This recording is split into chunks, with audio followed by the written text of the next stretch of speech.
to this week's edition of Gospel Weekly. Today we celebrate the Holy Family. A reading from the Holy Gospel according to Matthew. An angel from the Lord appeared to Joseph in a dream. The angel said, "Get up, hurry, and take the child and his mother to Egypt. Stay there until I tell you to return, because Herod is looking for the child and wants to kill him." That night, Joseph got up and took his wife and the child to Egypt, where they stayed until Herod died. So the Lord's promise came true, just as the prophet had said, "I called my son out of Egypt." After King Herod died, an angel from the Lord appeared in a dream to Joseph while he was still in Egypt. The angel said, "Get up, take the child and his mother back to Israel. The people who wanted to kill him are now dead." Joseph got up and left with them for Israel. But when he heard that Herod's son, Archelaus, was now ruler of Judea, he was afraid to go there. Then, in a dream, he was told to go to Galilee, and they went there to live in a town of Nazareth. So the Lord's promise came true, just as the prophet had said.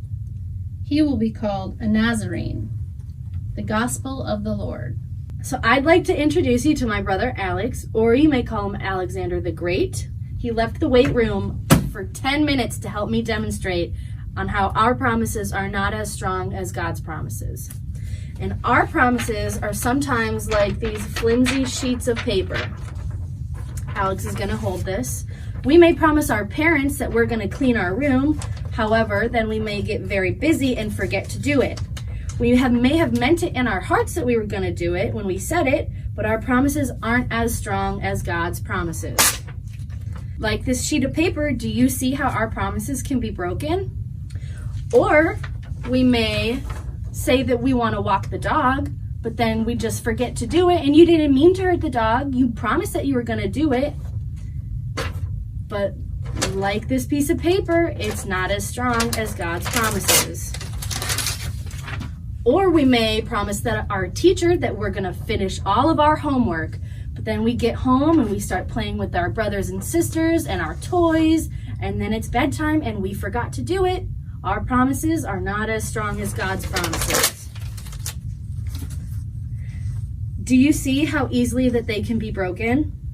This Bible has over 7,000 of God's promises in it.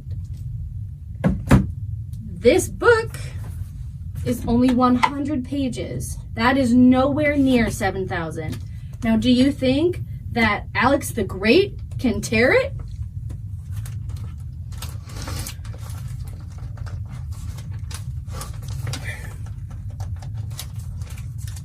He can't even come close. I knew it. I knew he wasn't going to be able to do it. That's because God's promises can never be broken. God never breaks a promise.